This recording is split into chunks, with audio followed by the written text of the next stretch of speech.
말씀은 출애굽기 14장입니다. 출애굽기 14장 1절에서 14절까지 구약 102페이지입니다. 출애굽기 14장 1절에서 14절까지 말씀을 저와 여러분이 한 절씩 교독을 하겠습니다. 여호와께서 모세에게 말씀하여 이르시되 이스라엘 자손에게 명령하여 돌이켜 바다와 그 사이에 야누고 곧 바알스봇 맞은편 바닷가에 장막을 치게 하라. 바로가 이스라엘 자손에 대하여 말하기를 그들이 그 땅에서 멀리 떠나 광야에 갇힌 바 되었다 하리라.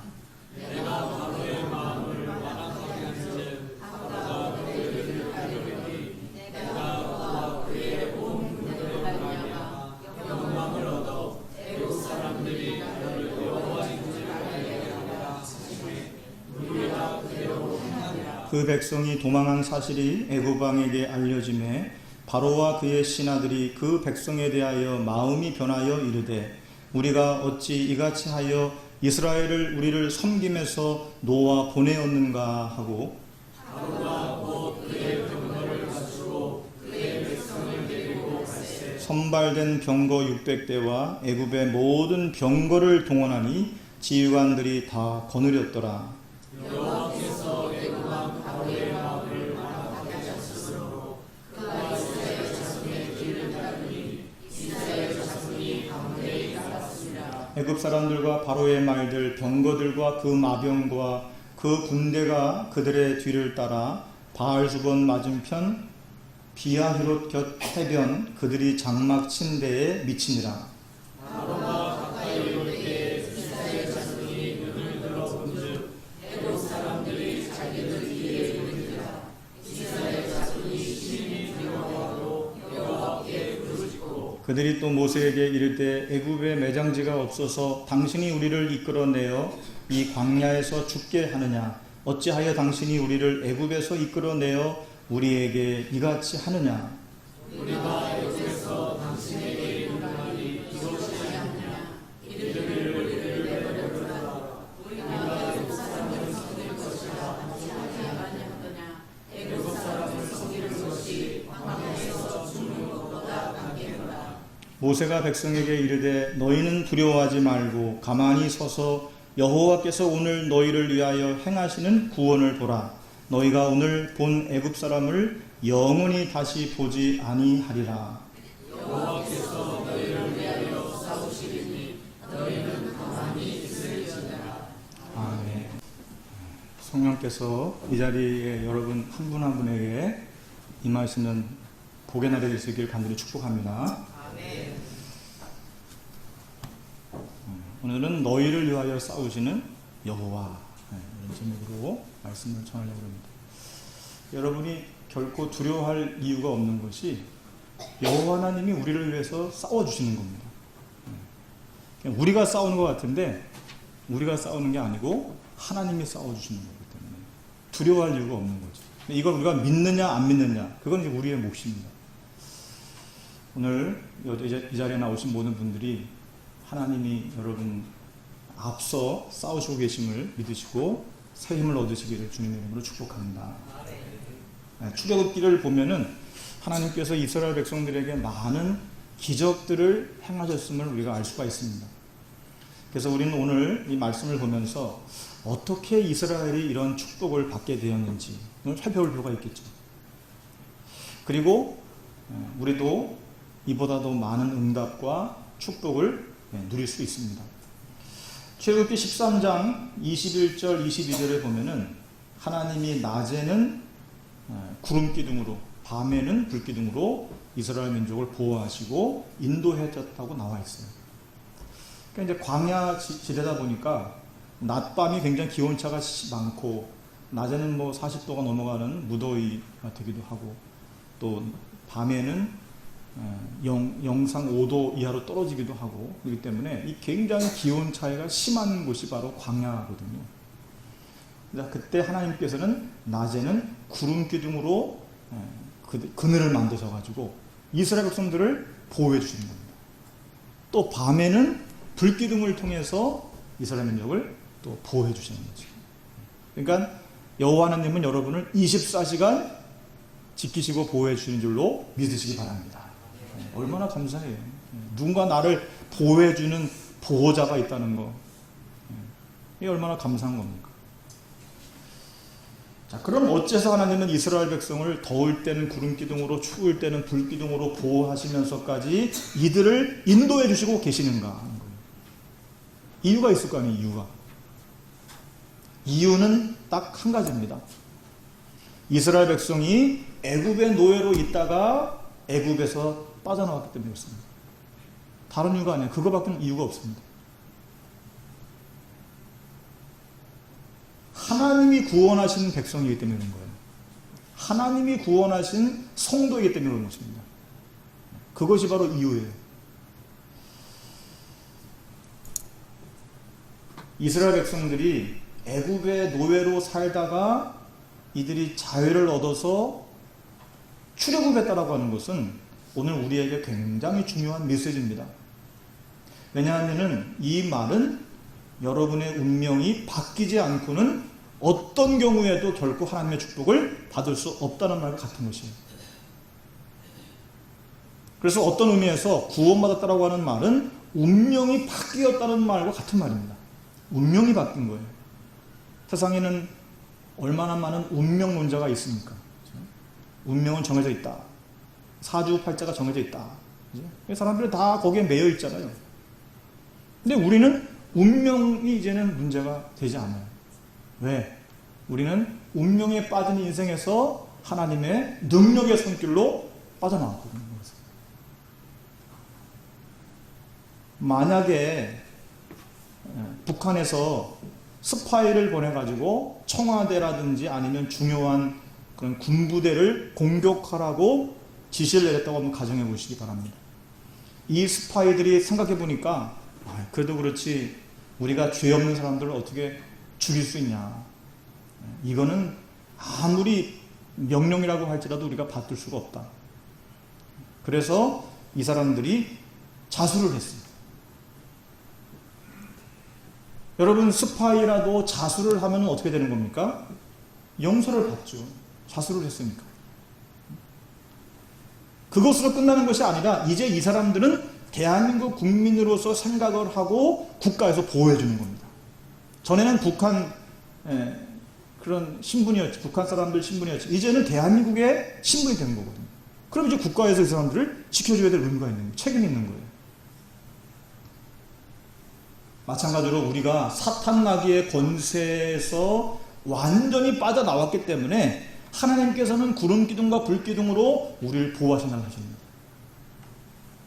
그런데 지금까지도 이스라엘 백성이 애굽의 노예로 있다면 절대로 그 운명이 바뀌지 않는 것입니다. 마치 복음을 모르면 사탄의 권세 아래에 있기 때문에 겉으로는 잘 사는 것처럼 보여도 살아가면서 자꾸 문제가 오는 거예요. 여러분 노예로 있어서는 아무리 열심히 살아도 노예입니다. 그렇잖아요. 아니 노예가 열심히 해가지고 돈을 많이 벌면 뭐합니까? 자기 게 아닌데 다 주인 건데.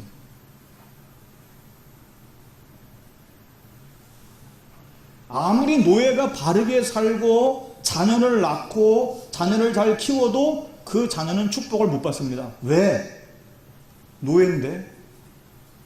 아니, 나만 노예가 아니잖아요. 내 자식도 노예고 그 자식도 노예잖아요. 노예가 아무리 열심히 일을 해가지고 돈을 많이 벌어놔도 노후 대책은 할 수 없는 겁니다. 다 주인 몫인데. 근데 우리는 착각을 하는 거예요. 착각을 자꾸만.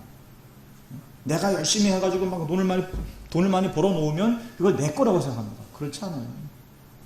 그게 바로 착각, 그게 바로 마귀에게 속는 겁니다. 아니 마귀가 예수님을 높은 산 꼭대기에 데리고 가가지고 천하만국을 보여주면서 네가 나한테 절을 하면은 내가 이걸 너한테 다 주겠다 그러잖아요. 속으면 안 된다니까요. 절대.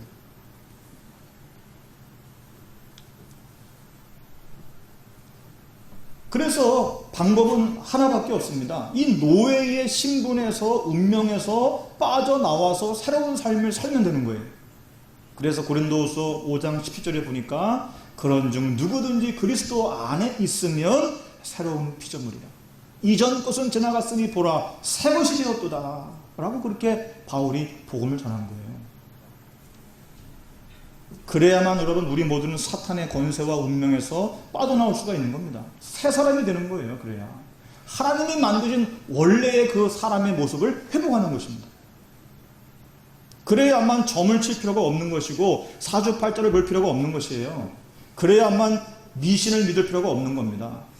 얼마나 인생이 두렵고 무서우면은 부적을 방 구석구석에 붙여놓고 그것도 모자라가지고 자기 몸 안에다가 또 숨겨놓고 어떤 사람은 베개 립 안에다가 숨겨놓고 보이는 곳곳마다 다 그냥 들어가는 문 출입구에다가 놓고 안방에다가 놓고 얼마나 인생이 무섭고 두려우면 그러겠어요. 얼마나 재앙이 계속 밀어닥치니까 방법이 없어요. 방법이 인간의 힘으로는 이길 수가 없습니다. 그러니 참 하나님께서 축복하신 인간이 왜 그렇게 사느냐는 말이죠. 얼마나 참 안타까워 답답하고 운명이 바뀌지 못해서 그런 거거든요. 그러므로 지금 이스라엘 백성이 광야길을 가는데 하나님이 구름기둥과 불기둥으로 보호하시는 이유도 여기에 있는 것입니다. 무엇보다도 영적으로 바로왕의 손에서 빠져나왔다라고 하는 것은 사탄의 권세에서 나왔다는 거거든요. 바로왕은 영적으로 보게 되면 사탄을 상징하는 존재잖아요. 애굽에서 빠져나왔다라고 하는 말은 죄의 권세에서 빠져나왔다는 것이거든요. 애굽에 있으면 죄악 가운데 살아갈 수밖에 없는 거예요. 왜 하나님께서 갈대아 우르에서 아브라함을 불러내셨습니까? 거기 있으면 멸망당하는 거예요. 그 땅이.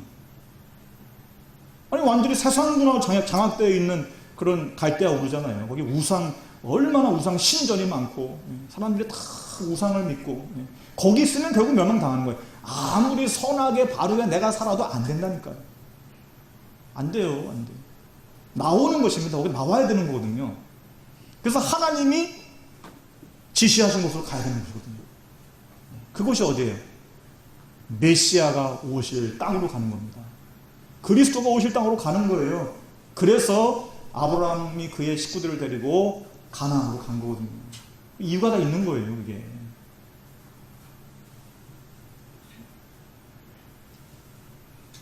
애굽의 노예로 있다가 빠져나왔다라고 하는 말은 사탄의 종노릇을 하다가 우리가 빠져나왔다는 말이거든요. 자, 그러면 이스라엘이 이렇게 애굽에서 빠져나오게 된 구원의 비밀이 무엇이냐 하는 거예요. 어떻게 이 사람들은 애굽에서 빠져나왔나? 이거는 뭐 불가능한 겁니다. 아니 400년을 노예로 살던 사람이 어떻게 노예 생활을 끝내고 나올 수가 있어요? 이거는 역사상 이런 유래가 없어요. 찾아볼 수가 없습니다. 그런데 성경에 보니까 이스라엘이 애굽에서 나온 바로 그날이 어떤 날입니까? 6월절의 날이죠. 6월절. 어린 양의 피를 집집마다 각 사람의 숫자대로다가 문인방과 문설주에다가 바른 그날이에요. 그날 이 사람들이 나온 겁니다. 왜 하필이면 어린 양의 피를 발랐을까요? 송아지의 피도 있고 염소의 피도 있고 다른 피가 있는데 왜 하필이면 어린 양의 피예요? 여기에 무슨 비밀이 있는가? 요한복음 1장 17절에 보니까 세례 요한이 요단강 세례 베풀 때 예수님께서 모든 사람들의 죄를 짊어지시고 세례 요한에게 세례받으러 나오실 때에 요한이 뭐라고 말합니까? 보라 세상 죄를 짊어지고 가는 하나님의 어린 양이로다. 그렇게 얘기를 하잖아요. 어린 양은 바로 예수 그리스도를 예표하는 것입니다. 그러니까 구약 시대도 사실은 하나님께서 계속 복음을 주신 거예요. 지금도 우리가 예수 그리스도를 진심으로 영접하고 믿으면 출애굽의 기적이 계속해서 일어나게 되는 줄로 믿으시기를 바랍니다. 그러므로 오늘 여러분이 6월절 언약을 붙잡으셔야 됩니다. 6월절 언약. 다른 말로 하면 이게 무슨 언약입니까? 십자가의 보혈의 언약을 붙잡아야 됩니다. 그럴 때에 사탄은 떠나가는 거예요. 한 줄로 왔다가 7개로 도망가는 것입니다. 흑암의 세력이 빛으로 말미암아 사라져버리는 거거든요. 그러면 운명이 바뀌는 순간부터 하나님의 백성과 성도에게 하나님이 약속하신 축복이 시작되는 것입니다. 그런데 이렇게 구름 기둥과 불 기둥으로 하나님의 인도와 보호를 받다가 이스라엘 백성이 지금 홍해라고 하는 큰 문제를 만나게 돼요. 여러분, 하나님의 백성, 성도라고 하더라도 인생을 살면서 문제가 일어나지 않는 게 아닙니다.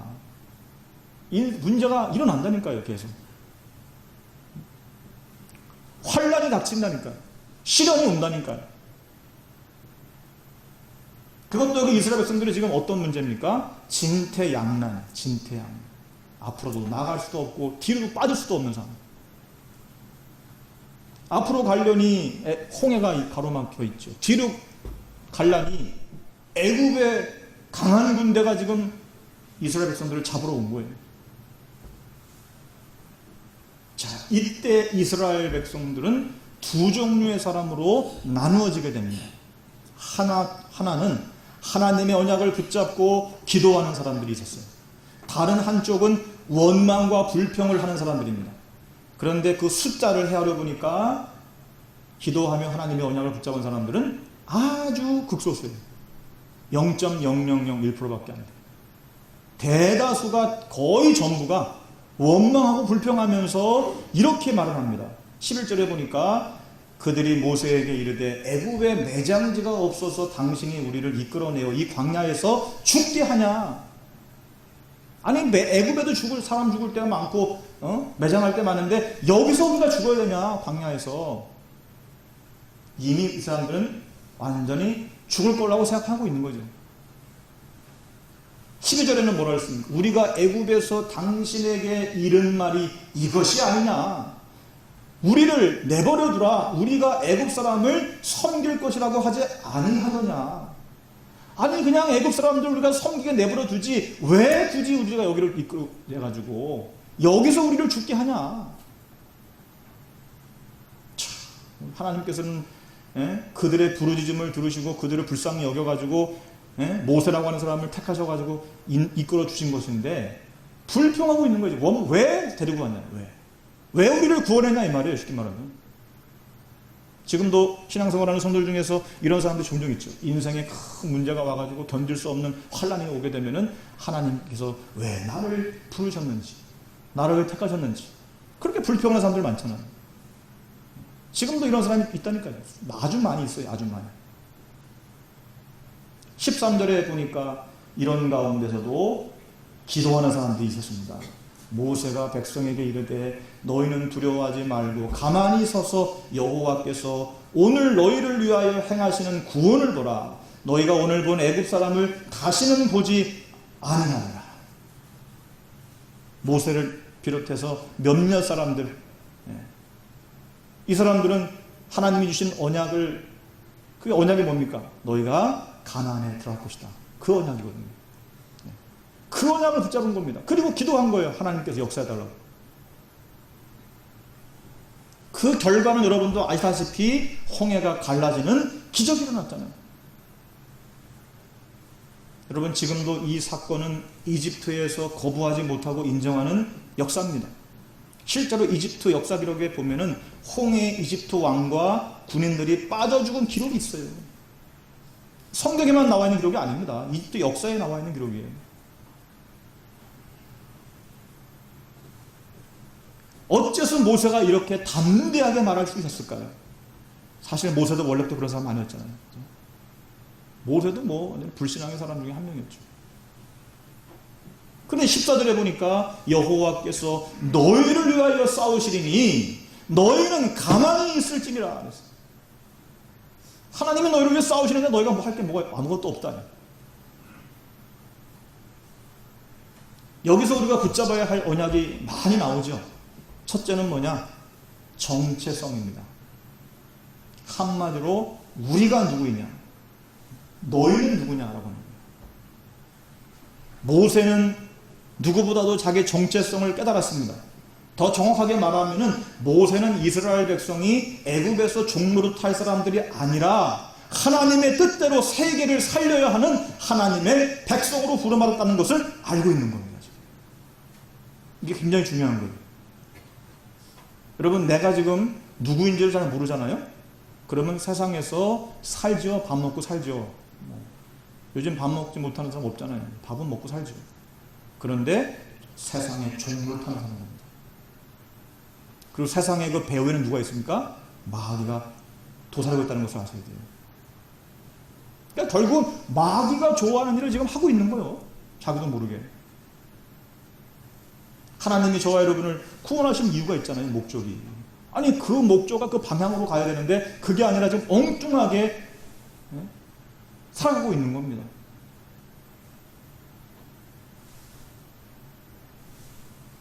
모세는 앞서서 애굽에서 하나님이 행하신 일들을 알고 있는 사람이잖아요. 그죠? 왜냐하면 모세를 통해서 하나님이 그 일을 하셨으니까. 하나님께서 애굽 사람들이 신으로 여기는 나일강을 피로 만든 이죠. 생산과 번영의 신으로 생각했던 개구리 신을 가지고 애굽에 재앙을 내린 일. 나중에는 황충이와 흑암을 내려서 애굽을 완전히 무릎 꿇게 한 일.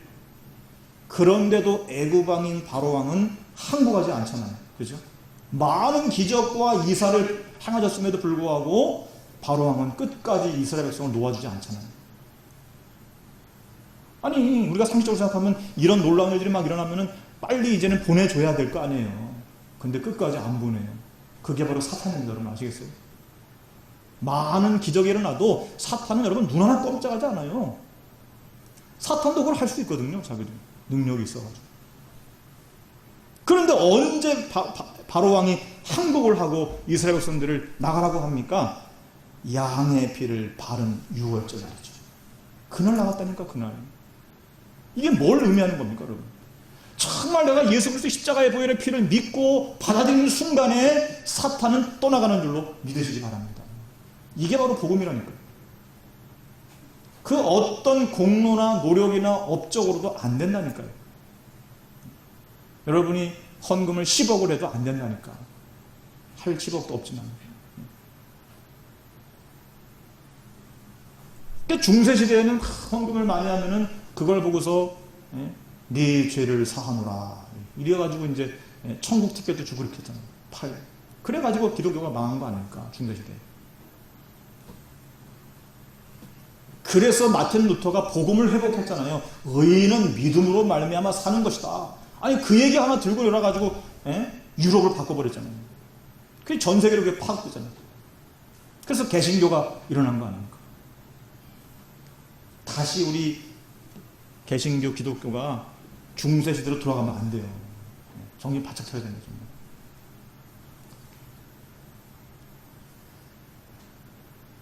자, 그러면 여러분은 누구십니까? 여러분에게 이런저런 어려운 일이 생기는 것 같아도요, 하나님께서 여러분을 구원의 백성으로 부르셨다는 것을 아셔야 돼요. 아무리 내가 연약하고 아무리 부족해도 그래도 하나님은 나를 창세전에 이미 택정하셨어요. 그리고 어느 날 때가 되면서 우리를 부르신 겁니다. 지난 세계를 움직인 세계적인 70명의 인물이 거의 다 하나님의 사람들이었어요. 세계 선교를 제일 많이 하고 있는 미국을 하나님은 축복하셨잖아요. 한때 하나님은 복음을 가지고 전 세계에 선교사를 파송했던 독일과 유럽을 축복하셨잖아요. 이 사실을 세상도 부정할 수가 없습니다. 그런데 문제는 나의 운명이 바뀌었는데도 이것을 자꾸 모르면 자꾸 문제가 오는 거죠. 왜? 깨달아야 되니까. 깨닫도록 하시는 거예요. 하나님께서 깨닫도록. 그런 문제를 허락하시는 거예요. 시험을 허락하신 겁니다. 왜냐하면 그걸 통해서 우리는 깨달을 수가 있으니까. 그런데도 못 깨닫는다. 그럼 어떻게 되는 겁니까? 그게 바로 저주예요. 못 깨닫는 게 저주입니다. 깨닫는 게 축복인 거예요. 여러분, 우리는 믿음으로 하나님의 나라로 가야 하는 사람들이잖아요. 그게 하나님의 계획이잖아요. 그죠? 그렇다면 하나님은 반드시 홍해를 가르시는 겁니다.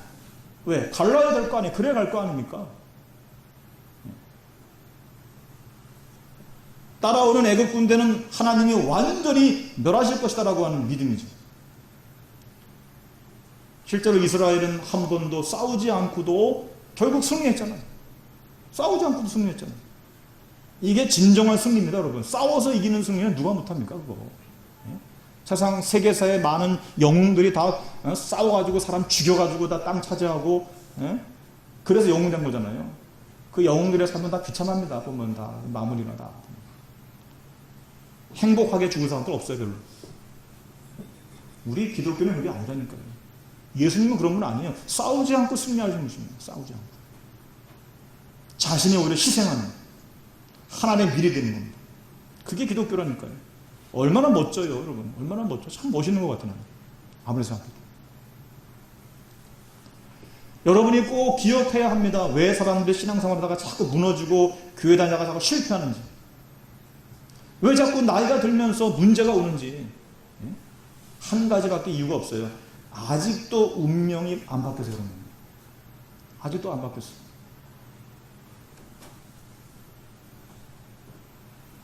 그래서 우리는 집을 바꾸거나 직업을 바꾸는 것이 아니라 인생을 바꿔야 된다는 말이에요. 인생. 근본 인생을 바꿔야 돼요. 그리고 다시 처음부터 시작해야 돼요. 처음부터. 왜냐하면 무너질 집을 아무리 열심히 지으면 뭐합니까? 때가 되면 무너지는 거예요. 무너지지 않은 집을 지셔야지. 그게 뭐예요? 반석이신 그리스도 위에 세워진 집이지. 바로 복음 위에 세워진 집이지.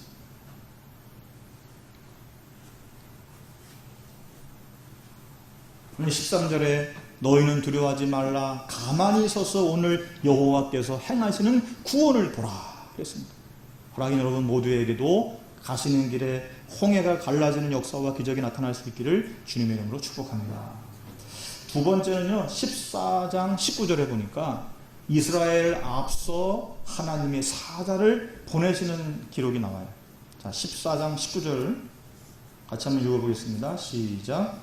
이스라엘 진 앞에 가던 하나님의 사자가 그들의 뒤로 옮겨가매 구름 기둥도 앞에서 그 뒤로 옮겨. 아멘. 이스라엘 진 앞서 가던 누구라고요? 하나님의 사자. 하나님의 사자 있어요, 여러분. 바로 주의 천사, 주의 명령을 행하는 주의 천사, 주의 뜻을 행하는 천군. 분명히 여러분 성경에는 우리에게 있다는 것을 말씀해주고 있습니다. 여러분의 사업과 일터에 또 여러분의 학업과 직업에 우리 주의 사자가 앞서 가기만 하면 어떤 일이 벌어지겠어요? 근데 자꾸 우리는 걱정하잖아요. 걱정에 빠져 있어요. 걱정에서 빠져. 염려에 빠져 있어요. 그게 바로 불신앙이거든요. 안 믿는 거예요. 아니 너희가 하나님의 성전인 것을 알지 못하느냐 그랬잖아요. 저와 여러분이 하나님의 성전이라니까요. 성령님이 지금 우리 안에 와 계시기 때문에 오늘 우리 찬양대 찬양 속에도 있잖아요. 아니 이미 구원받은 성도 안에는 하나님의 영이신 성령께서 함께 계시다니까. 그분이 우리를 위해서 지금도 계속 기도하셔요. 그리고 하나님의 말씀, 예수님의 말씀을 깨닫도록 해주신다니까요. 그게 뭐가 걱정이냐니까. 걱정하게 되면 자꾸 우울해지잖아요, 마음이. 걱정하면. 아니 내 모든 염려를 주께 맡기라. 그가 너희를 돌보심이라고 하셨는데도 우리는 자꾸만 걱정을 해요. 염려를 해요. 아니 그러지 마시라니까 제발.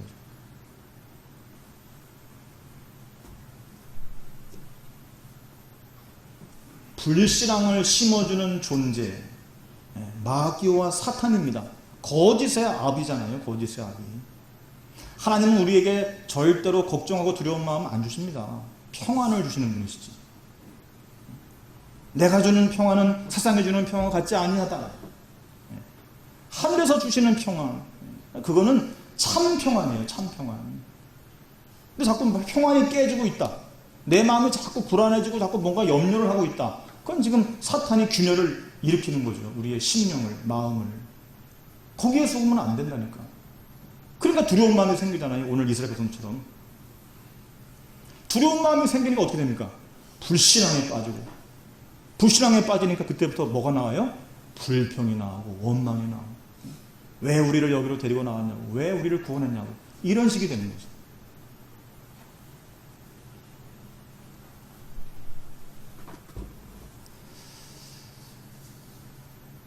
말씀을 이제 마치려고 합니다.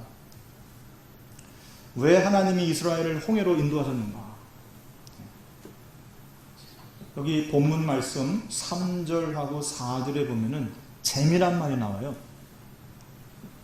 바로 왕이 이스라엘 자손에 대해서 말하기를 그들이 그 땅에서 멀리 떠나 광야에 갇힌 바 되었다 라고 이렇게 바로가 생각을 했어요. 그리고 4절에 보면은 그때 하나님이 바로의 마음을 어떻게 하셨다고 나와 있어요? 완악하게 한지 그랬어요. 완악하게 했다. 예전의 성경에는 강팍하게 한지요. 이렇게 되어 있어요. 하나님께서 바로 왕의 마음을 완악하게 했다는 거예요. 그리고 이스라엘 백성들을 추격하도록 했다는 거예요. 사실 애굽에서 가나안 땅까지 가는 거리는 직선 거리로 하면 한 300km 정도 됩니다. 300km. 그러면은 아무리 뭐 나이 어린 유아가 있고 또 부녀자들이 있다고 하더라도 한 14일 정도면 갈 수 있는 거리입니다. 직선 거리로 가면. 또 성경에 이스라엘 백성들의 그 행로가 있잖아요. 그죠? 그 행로를 따라가지고 가나안으로 들어갔잖아요. 그 행로를 따라서 실제로 이렇게 걸어가면은 60일이면 갈 수 있는 거리예요. 그런데도 왜 이 광야를 40년이나 가게 했는가?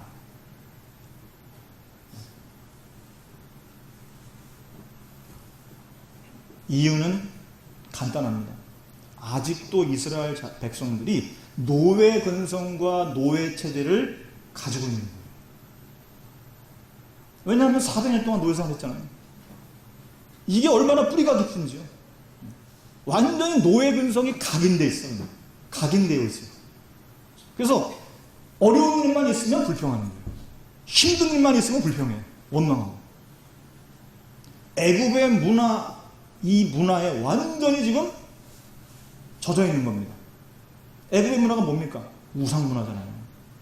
신전 문화. 그래서 특히 기성세대 오래된 사람들일수록 애굽의 문화에 각인되어 있었기 때문에 이 사람들에게 하나님의 능력을 체험하고 가나안에 들어가야 된다는 것입니다. 그래서 홍해도 하나님께서 가르신 것이고 광야에 생활할 때도 매일마다 만나를 주시면서 이들을 보호하시고 인도해 주신 거예요. 그러니까 하나님을 제대로 만나고 그리고 나서 너희가 가나안에 가야 된다는 거예요. 이게 안 되니까 문제가 발생하면 계속 불평하잖아요. 노예 근성과 체제를 버리라는 거죠. 바꾸라고 하는 것이죠. 또 하나의 목적이 있습니다. 끝까지 따라오는 저 바로 왕을 완전히 끝내버려야 한다는 것이에요. 그게 하나님의 계획입니다. 아니 그럼 내버려두면 바로 왕이 포기하겠습니까? 그동안 자기들이 뜻대로 다 이스라엘 백성들을 종으로 부려먹었는데, 그러니까 분명히 바로 왕은 포기하지 않아요. 아니 그럼 막강한 군대를 가지고 추격해 오겠죠. 또 여기서 끝내야 된다라고 하는 거예요. 하나님께서 볼 때는. 지금도 여러분 사탄은 저와 여러분을 끝까지 포기하지 않다는 것을 아셔야 돼요. 하나님도 우리를 포기하지 않으시지만 사탄도 여러분을 포기하지 않는다는 거예요. 그래서 하나님께서 완전히 그리스도의 권세로 사탄의 권세를 결박하신 겁니다. 그래서 결박을 해버려야 돼요. 그래야 못 움직일 거 아니에요. 바라기는 여러분이 올 한 해 이제 벌써 우리가 절반 거의 다 가고 있잖아요. 이 남은 이제 하반기도 우리가 하나님의 능력과 응답을 체험하게 될 수 있기를 주님의 이름으로 축복합니다. 그러려고 하면은 세 가지를 꼭 기억하시면 돼요. 구원받은 하나님의 자녀다, 여러분. 그리고 구원받은 자녀이기 때문에 하나님이 구름기둥과 불기둥으로 여러분을 보호하실 것이다. 혹 세 번째 여러분이 위기를 만나더라도 하나님은 기적의 문을 열어주실 것이다. 여러분이요 진짜로 하나님의 자녀가 맞는다면 조금만 기도하셔도 여러분이 가기도 전에 눈에 안 보이는 주의 사자를 앞서 보내신다. 정확하게 여러분 이 말씀을 딱 마음에 가지고 그리고 신앙생활 하시면 돼요. 그러면 아무것도 문제될 거 없습니다. 이번 한 주간도 오늘 말씀 언약을 마음에 담으시고 하나님의 응답 속에서 승리하시기를 주님의 이름으로 축복합니다.